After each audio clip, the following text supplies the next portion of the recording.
Hi, and welcome to Habits for Humans, the podcast that explores what makes people tick and how to program this brain of ours to do what we actually want it to do instead of laying in bed and watching old Friends reruns. We're going to explore why we can sometimes, in some areas of our lives, achieve extraordinary accomplishments while other times not so much. If we want to be healthy and happy, what is the secret to programming our brain to maximize our potential? I'm your host, Kim Flynn, and today we're going to talk to Jenn Vazquez. I'm super excited about this topic today because it very much applies to me and every other person in the world. And that is, how do we stop losing the same 10 to 20 pounds over and over and over again? Maybe for you, it's 5 pounds up and down, up and down, up and down. Maybe it's 10 up and down, up and down.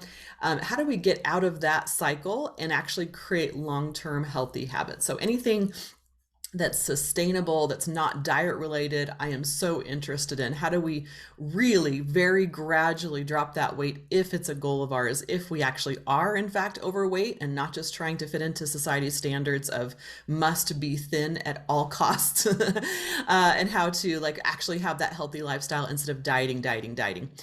We have giveaways from our listeners at the end. We've got 2 giveaways today, a giveaway from our sponsor, Card Salad, as well as a giveaway from Jenn that I'm excited to tell you about. So stay tuned all the way to the end of the podcast and we'll have those giveaways for you. A word from our sponsor first. Habits for Humans is brought to you by Card Salad. It's a health and wellness company that teaches you how to program your brain using systems and habits. So you know how everyone wants to eat healthy, but it takes so damn long to meal plan every week. It takes an hour at least, find all those recipes, write down all the shopping lists, then go to the store, and it takes hours and hours out of your lifetime. And so oftentimes you just head to the freezer and have frozen chicken nuggets and macaroni and cheese. So instead of that plan, have your meal planning done for you, and that's what Card Salad does. So we created a product called Eat Well. It's a done-for-you meal planning system. It comes with a menu board that you hang on your fridge, recipe cards that you put on your menu board, a shopping list for every week, and habit cards to develop those habits to last a lifetime. So stay tuned until the end of the podcast. We'll give you a free week of meal planning. This entire week can be meal planned for you, and it's delivered to your email inbox. So I'm excited to introduce Jenn to you. Let me go to her bio really quickly. Jenn is a personal trainer, a fitness instructor, and a wellness coach. She founded Purple Penguin Fitness. I love the name of that. Purple Penguin Fitness in 2016 to help women enjoy making fitness a consistent part of their daily lives without the intimidation of the gym. She still considers herself a bit of an outsider in the fitness world, and I want to hear all about that, Jenn. She has struggled with body image, weight, disordered eating, and mental health most of her life. Welcome to being a human, and I love that you lead out with, I am an expert and I struggle. I mean, that's a true expert. I'm not even afraid to say, yes, I struggle, and that's why I'm so interested in this topic. She became a fitness pro and coach after getting in the best shape of her life in her 30s, now at 47, and wowza, you look great at 47. She's still passionate about healthy living and helping women make it a highlight of their day. So we always start with the number one habit to manage your own mental wellness. So Jenn, turning it over to you, what is a practice you do to manage the stress of daily life? Well, that's a loaded question. It's hard to pick just one. First of all, thanks for having me. Just if I had to, since you're asking me for just one thing, you won't be surprised by my answer. It's to move my body every day, even if it's a short 10-minute walk or a simple stretch. Just something I need to move in order to clear my mind and feel better. So I loved your bio, Jenn. I love that you said, I am a fitness expert, but I've struggled with disordered eating. I've struggled with all this. Will you talk us about your journey, about where you were and how you got to where you are today? Sure. Well, that's a long story, but let me find the highlights for you. Typical American kid, grew up. My mom was always on diets. Her weight was yo-yoing. It was just kind of what I was used to. Went on my first diet when I was 12. Was the overweight kid, picked last in gym class, that story. And it wasn't until, as you read in my bio, I was in my mid-30s where I finally stopped thinking of it as a weight loss thing, I'm going to lose weight and do this thing and then stop, and then lose weight and do this thing and then stop. and I started shifting into what is now known as healthy lifestyle, just what you preach, habits. Making, like, I'm just going to be the kind of person who exercises consistently, not just until I hit my goal weight.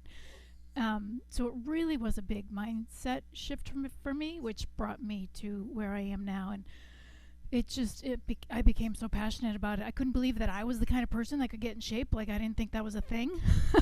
So once I did it, I was like, oh my God, this is a thing and people can do it. And I love sharing that and helping other women realize how strong they really are. I love that you said that, Jen. It's almost an identity thing, right? Like, oh, I'm not one of those girls, right? I'm not or one of those guys. I'm not one of those people who actually gets picked in gym, or I'm not one of those people who is actually in shape and enjoys exercising. So, when did that identity shift happen for you? Because I think that's kind of key to this whole thing. Yeah, it was. So the first really big aha moment that I remember having was don't laugh, I had trained for a marathon as an overweight, out of shape. Mm, I don't remember how old I was, 29-year-old? Because I had friends that talked me into it, and I wanted to be the kind of person that could run a marathon. But I went from not being able to go a quarter of a mile to the full thing in 6 months. And I don't recommend it because I ended up with some pretty serious hip and knee problems. Um, but that was the first shift where I was like, this isn't all or nothing. This isn't a one-time thing. This is, if I want this to work, I need to keep showing up day after day after day. And the social aspect. Like I said, I had friends that talked me into it. So making it social, making it fun. I don't think I'm answering your question. I had a train of thought and I lost it. But the identity thing is, I tried to think of myself as a runner. Like, I'm not just doing this thing to lose weight. I want to become a runner. So it was a shift in mindset, identity, why I was doing it, what I was doing. Does that answer your Yeah, question? it totally does. Yeah. I noticed a shift for me. So my entire life, I've always hated exercise, always have hated exercise. And I always tell everyone, oh, I hate exercise. And so I used to have personal trainers come to my house just to ring the doorbell to get me to work out. And that's the only way I would work out. And still, like, even though I did that for years, not consistently, but, once a year, I'd be like, oh, I'm getting overweight. I'm going to hire a personal trainer and we're going to get in shape, that whole thing. And it wasn't until 2020, 2019-ish, right before COVID happened, that I was like, no, I want to be instead of just do, right? I want to be a gym girl. So I started going to the gym on a regular basis. And that's the first time I ever walked into the gym, was around age probably 44, 45. That's the first time I ever walked into a gym. Crazy, huh? And now I'm like, oh yeah, I'm a gym girl. Yeah. It's like the identity has to shift before the behavior shifts. Exactly. Yes, and I think you made the point I was trying to make better. It's instead of focusing on the weight loss or the goal, it was on the identity. Like, I want to be a fit person. I want to be an active person. I want to be a healthy person. I want to be the person that exercises consistently. It really is. It's mindset first, and then the action and the habits follow. Oh, that's interesting. And you said, which I thought was interesting, you wouldn't recommend that people start with a marathon. Will you talk to us about that? No. Oh my No. god. Probably the stupidest thing I've ever done. Um, no, I don't. I mean, maybe if you're genetically gifted and you have a runner's body. I do not. It was a slug. It was not the most pleasant experience. But I would recommend having some sort of accountability and having a plan to follow and a schedule. Having a running training plan held me accountable. And if I was going to show up for the long run on the weekend with my friends, I had better have been doing the training during the week, or else that long run's going to really suck. So accountability, social, it's huge. It's why I became a group fitness instructor eventually, because the social aspect and the accountability is everything. It's what still to this day helps me keep showing up. That makes sense. So a couple of questions here. First of all, you said you wouldn't recommend just like going full force into like, I am a marathon runner without a runner's body. I want you to talk about what a runner's body actually is, because I don't know that answer. And then also, you said it was a slug. isn't running always a slug? I'm not a cardio person. I hate running. And maybe one day I'll decide I'm a runner, that kind of thing. Will you talk to us about what exercise should feel like if we're doing it correctly versus I'm going to make myself get out there and run and I hate it, that kind of thing. Yeah.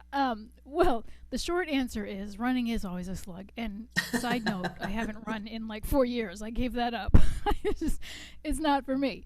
Um, but exercise should, I've come to it as the highlight of my day. That's a phrase I use a lot. It's a phrase I use with my clients. Like, if you're showing up to this thinking it's some sort of torturous, horrible thing you have to force yourself through, it's not going to work. You're not going to keep showing up for that because it's not a pleasant experience. But if you're looking at it as like your adult recess break, like your me time, tune out the world, it's probably the only time most of us get to focus only on ourselves, put the to-do list away for a little bit, and really enjoy it. And you can do that, like I said, with friends, with socialization, with great music, with what you do. The activity itself doesn't have to be miserable. It is uncomfortable. In order for exercise to work, your heart rate goes up, your muscles burn. It's not always a pleasant, feeling physically in your body, but mentally it shouldn't be torturous. Yeah, agreed. Very agreed. I love that you said it's the highlight of your day. And I just want to share my experience of going through, because I feel like I have a similar experience to you and probably a lot of your followers. And that is maybe we were picked last at gym class. Maybe we never thought of ourselves as like the coordinated ones, right? So when I started, and I've been, lifting weights or whatever with personal trainers for years, so I kind of knew what I was doing, but that didn't mean that I was in shape. And so the first time I went to the gym, first of all, my gym is next to a college. And so everyone around me is these 22-year-old hard bodies. And I'm like the 45-year-old woman that comes in there and is in the free weight section. And I remember the first like week or so when I was there, the word just embarrassed doesn't cover it. It just feels like so out of place. So, probably some shame there and like just like, oh, I'm such a nerdy mom here among these people that actually should be here. It's almost like we think like this is for other people. I'm kind of cheating the system by being here. And I remember telling myself, you know what, I have permission to look as dumb as I want to look. Like I have permission to lift 5-pound weights when everyone else is lifting 40-pound weights. I have permission to go slow. I have permission to not impress anyone, and just kind of gave myself permission across the board to not have it figured out, if that makes sense. So that's kind of my experience. Will you walk us through what you see a lot of your users experience? Because I know you teach online fitness classes. Is that right? I do, yes. And what do you see their experience as being? Is it similar to that? It depends on the person. Like anything health and wellness related, everybody has their own backstory and history, but for the most part, I'm trying to think of the women I'm currently working with now. Everybody's at home because I'm teaching virtually, so they're like you read in my bio, there is no gym intimidation, right? It's just our small group of people, and we all know each other, and we're all positive and supporting. So that aspect is eliminated. But when I was working in gyms, I'll back up to that, and teaching group fitness, in a large gym setting with 30 people in the room, there are the women, and I've been that woman who hides in the back, and doesn't want to make eye contact with the instructor and doesn't want to see herself in the mirror. It is intimidating walking through the steps of a gym, and I have felt this many times. When you don't consider yourself a person who goes to the gym, right, a person who's in shape, is really, really intimidating. And most women, if they make it through the door, they just like jump on an elliptical or something because that's safe. But like you said, you're making your way to the free weights, and that's huge because that's really where we should be, especially over 40. So yeah, getting out of your own head, not worrying about what other people think, not worrying about the dude who's taking the gym selfie, with his biceps. Like, just you let him do him, and you do you. But it is intimidating. So working with a trainer to get started to help you know what to do and what weights are right for you is really smart, because you don't want to end up hurting yourself. But yeah, I guess that's it. Yeah, no, you're perfect. So you said something interesting. You said you're in the free weight section, and that's where you should be over 40. Will you talk to us about that? And I think it's so true. I see a lot of women and men too that come into the gym and just pop onto the treadmill because it's easy, right? Right. Yeah, that's a good point. I focus on women because that's most of my experience. Most of my clients have been women over the years, but men too, especially if they have body image issues or, a lack of consistent exercise in their life. The cardio equipment is easier and safer when you're first starting out. But muscle mass is super important. And this is a long conversation. I don't want this to turn into a whole topic about I do. I'm interested. Okay. In muscle mass. Yeah. But ultimately, your hormones and your metabolism are influenced by your muscle mass. So the more muscle mass you have, the better your hormones, the better your metabolism. That's the short answer. But ultimately, lifting weights is not only good for your hormones and your metabolism, it's also good for bone strength and ligaments and joints and your posture and preventing injury and just overall strength and longevity and making sure you can get down and get back up again and picking up your groceries without throwing out your back. There's numerous benefits to strength training way above and beyond like burning calories. Cardio just burns calories. Strength training burns calories and does all those other things. So you get more bang for your buck, in my opinion. It's a better, more effective use of your time. So what would be your ideal ratio? Would you tell people to do, 80% in weights and 20% cardio, or kind of how do you figure out that ratio, or what you should do? That's, again, a very individual. It depends on the person, what they like doing, first of all, because if they love cardio, if they want to take Zumba, every day, then they're going to do that more often and maybe only lift weights twice a week. So it depends on the person, on what their body responds to. Some people do feel better with a little bit more cardio, and some people feel better with less cardio. If you've got any joint problems, then you should probably do a little less cardio because that's more intense on your joints. It really is individualized, but I would, if I had to give you an estimate, I'd go for like 80-20. Most things in life fall into the 80-20 rule, right? If you were doing like 4 days a week strength and 1 day cardio, if you could manage to get 5 days a week, that would be an 80-20 split. That's pretty close to what I do personally now these days. So what advice do you have for a weight girl like me? Jenn, I don't like cardio at all. I'm so sorry. My version of cardio, this is embarrassing to admit, but it's once a week. I jump on the treadmill and I run as fast as I can for 1 minute and I run my guts out. I know, right? Trainers are like, why do you do that? I don't know. I hate it so much. And I just try to get it over with. And I just say, if I can like do a very short, high intensity interval training, will you give me a better plan than what I'm currently doing? I was I'll just actually do. You've created your own high intensity interval, but it's just one interval. It's one. One a week. I mean, you can maybe break it up into 2 30-seconds and then you're on the treadmill a little longer with the break in between. I don't know. I will give you permission not to have to do cardio. How's that? Holy cow. If on your strength days, at least not high intensity, let me finish. If on your strength days, if you're doing something intense enough and at a fast enough pace that you get a little winded and you get sweaty, like circuit training, going from one exercise to another without that long, like just sit and wait and recover between sets, like the bodybuilders do. If you keep moving, you will get your heart rate up. You will get a cardio workout while you are strength training. So that's one way to do it. The other way is to focus on longer but less intense cardio, like just walking. You can still get a cardio benefit without, what did you say, running your guts out? Yes.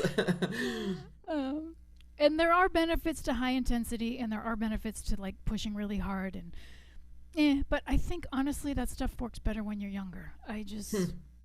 Yeah. I've gotten to the point now where I want to be kind and gentle to my body, and I want to feel better at the end of my workout, not like I've been hit by a truck. So whatever makes my body feel good is that's what I do. That's an interesting topic. So it's kind of like a I don't know, dichotomies. Kind and gentle to our bodies, absolutely. But if we're kind and gentle to our bodies in the gym or when we're working out, we're not going to see any results or feel any results or have the results. So how do you know that balance, kind and gentle versus no, you have to push yourself. You have to be uncomfortable. Yeah, definitely. Well, still, I guess kind and gentle might be misleading. Kind and gentle mentally. like, Oh, that's beautiful. That's beautiful. yeah. So, as I said earlier, it is uncomfortable. There is muscle twitching, burning, shaking. But I want to feel it in my muscles, not in my joint and make myself dizzy and nauseous and that sort of stuff. Pushing till you puke is not cool in my book. It's just not smart. So still challenging yourself physically, because if you're not being challenged, you won't get better. That's where the magic happens, right? When it gets uncomfortable and you don't give up, that's where you see progress. That is still true. But doing it in a way, as I said earlier, that doesn't feel torturous and miserable and, oh my God, I'm going to die. It Yeah, that makes sense. generally involves, especially over 40, lower impact. So you don't have to do the squat jumps and the burpees and the crazy things. You can still be intense without hurting yourself. For everyone who says that, I just want to stand up and cheer. I do not have to do burpees. Hallelujah. If you've ever done burpees, you will also be praising Jenn for saying that. Let me ask you some random questions here. You ready for fired off random Okay. questions? What is something that you have accepted about yourself? My body. Mm, tell us more about that. Um, I'm curvy. I'm thick. I'm not a size 2. Um, as I said earlier, or you said earlier, I still feel like an outsider in the fitness industry because I'm not a bodybuilder or a fitness model, and I don't do, competitions wearing sparkly bikinis and high heels. Like that's just not me. And it's taken me years. I've been in the fitness industry, what, like 9 years now? It's taken me a long time to realize that's okay. That my body can be strong and healthy without those things, without the visible six pack. I love it. Just a 4 pack for you, huh? Kind of. I got like a two pack. You can see the upper abs, and then they kind of just go away. Here's a fun question. What do you think you should enjoy that you don't? Oh. Oh, Well, based on our conversation, my brain just went to running. Like, I probably should try to pick that up again. But no, I'm over that. I have a background in psychology. I have a degree in psychology, so the word "should" is a trigger for me. You should never mm-hmm, should on yourself. mm-hmm. So I'm having a hard time coming up with an answer for this. What should I enjoy that I don't? And the question is, what do you think you should enjoy? What do you think you Oh, should enjoy?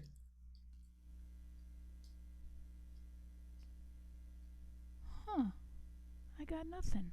Maybe you're so mentally healthy, Jenn, that there's no shoulds in your No. life. No, that's not it. Um,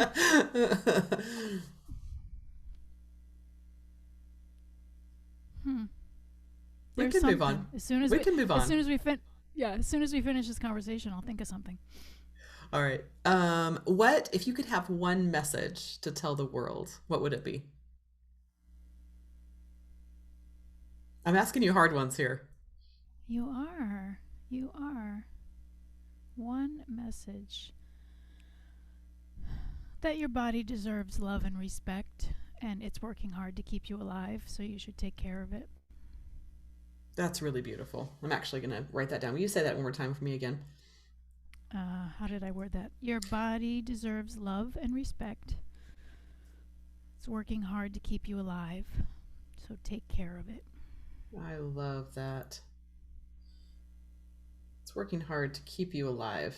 So take care of it. Um, what advice would you give to someone who was pre where you're at? Someone who is still in that, I'm not an exerciser, I hate exercise possibly overweight, possibly hasn't done much in moving off the couch in 10, 20, 30 years. What's your number one advice for that person? Keep it super ridiculously simple and small. Start with the 30, like your 1 minute on the treadmill, right? But not at that intensity. 30-second couple of laps around your living room. Like just consistency is the most important thing. So start by, as you talk about building the habit, just being consistent, doing anything, and then you can add on, duration and intensity and whatever as you go. But just start with something really ridiculously super simple. I love, love, love that advice. And I love the focus on consistency. So, fun story. I just bought a piano yesterday. Well, I like got a 100-year-old piano, and they're free or very inexpensive, and they look amazing. And it's fun to say, I have this piano from 1901 in my house, which is cool, right? It sounds terrible, but I'm practicing the piano, and it's so tempting as humans to want to dive into it and say, okay, I'm going to be a piano player now, and I'm going to, play my guts out. I'm going to practice every day for an hour. And I actually looked up Ryan Gosling on that movie La La Land. He actually did his own piano playing in that, if you know that. And he did not play piano before getting that role. And that was him playing, not all of it obviously, but a lot of it was him playing. And so he, to get ready for that role, he practiced 2 hours a day with lessons, 2 hours a day for 5 days a week, and did that for 3 or 4 months. And I was like, oh, I could be like Ryan Gosling, right? I could I could hurry the process, and I could become this amazing piano player in 6 months. What happens when we do that? Or like I can run a marathon, even though I'm 20, 30 pounds overweight and have never ran before, I can run a marathon. We dive into these super ambitious thoughts. And what happens is we work really hard for a day, and because of that motivation factor, it requires so much motivation. We have to run our guts out, right? Or we have to, what did you say, slog through? You have to slog through it. Whenever you have that energy and you're bringing it to something new, we're not going to be consistent with it. So, Jenn, I'm following your advice with piano. I've had it 2 days now. This is day 3, and I did practice this morning, and I'm so excited about it right now. So I want to I'm going to practice, and I'm going to do all this stuff, the kind of thing. And I have to hold myself back and say, nope, I am going to practice for 15 or 20 minutes. That's it. It's almost like they're the least viable, sustainable habit possible. I know if I said an hour, I wouldn't stick with it. So I won't even let myself do more than 15 minutes. I'm like, you know what? I'm just going to start it slow. I'm going to not hurt my fingers. And I think that's the same thing for exercise. It's like, what is the least amount that you can do consistently? Not the most amount you can do consistently, the least amount you can do consistently. And for me, apparently that's 1 minute on the treadmill. I'm going to take your advice though, Jenn. I am going to do, instead of 1 minute run my guts out, I'm going to do 30 seconds twice running my guts out and take space in the middle. And then I'll be on the treadmill for 5 or 6 or 7 minutes instead of 3. What do you think about that? You think that's good advice to myself? I like it. Yeah. And then you might surprise yourself. You might throw in like a third 30-second. So now you're running for 90. It could happen. And I love that you said that you'll surprise yourself. That's the fun part about when you work really small with habits and really intentionally try to set them using the slowest, the absolute minimum that you can do consistently. Is what will happen is you yourself, not through motivation, not through force, not through a chart where you give yourself stars, but naturally, if you're doing those the minimum, you will want to, not in the first week, maybe not the second week, maybe not the first month, but you will want to, your body will just say, okay, it's time to do more, and it'll just like pull you, and you'll start doing more. That's what I love about building habits, is it doesn't have to be stressful, it doesn't have to be force filled, it's just one little step at a time. Any last thing you want to say before we wrap up here, Jenn? No, this has been a great conversation. I love the focus on habits. I guess what I haven't said yet is taking the focus off of the ultimate goal, like to lose 20 pounds, and switching it to the actions. I'm going to be the kind of person who walks 3 days a week, who runs once a week, who strength trains twice a week, whatever it is, whatever your thing is, who has a salad every day for lunch, like whatever the thing is that you want to start implementing, make that be your goal rather than the outcome. Because ultimately, we don't have as much control over the outcome as we would like. And I'm a person who values control. So I can control whether I show up and work out or not. I cannot control what the scale says tomorrow. So that is another really big mindset shift that I think helps make this a long-term lifestyle rather than a short-term, weight loss plan. Really beautiful message. I absolutely love that. It's not about the goal, it's about the becoming the person who. So I love that. Let's talk about giveaways.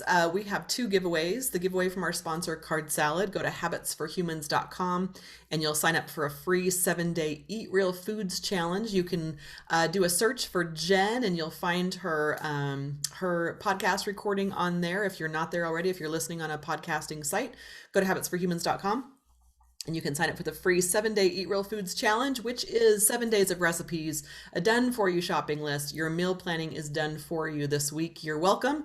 So sign up for that. And also, Jenn teaches live virtual small group workouts on Zoom for women who work at home and men, I'm guessing, and need a feel-good, inclusive, positive workout experience with great music. Ooh, I like that. The first class is free, so you can find her workouts under the classes tab on her website.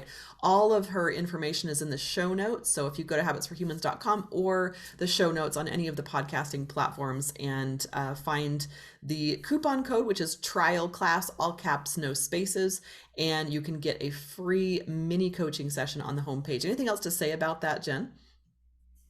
Just that they are not mutually exclusive. You can do the free trial class and or the wellness coaching session, kind of depending on where you're at and what you need.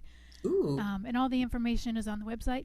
The website is my name, and most people spell my name wrong, so I apologize for that. The best way to get there is just to click the link in your show notes, but it's Jenn with 2 N's and Vazquez with no S, V-A-Z. Oh, is it V-A-Z? Is that what you said? It is, yes, ma'am. I have it spelled wrong even on mine. Everybody. I so apologize. Sorry about that. So it's Jenn Vazquez, is that right? V-A-Z-Q-U-E-Z. On our next episode in Habits for Humans, we'll continue to explore lifelong habits with Sunny Hope. She's going to talk to us about lifelong habits versus the quick fix, specifically for people who are older in age and above the 40s to 50s year mark. And so she works with her clients for over 18 years, working to shed unwanted weight, fuel and feed their bodies, re-energize, and feel their best at any age. So if you have an older parent, or if you yourself are one of that beautiful generation, I invite you to join us for Sunny next week. And thanks for joining us, Jenn. Thanks to our listeners as well. This is Habits for Humans, the podcast that teaches you how to program your brain to maximize your potential. Thank you in advance for giving us a positive review. Thanks, everyone.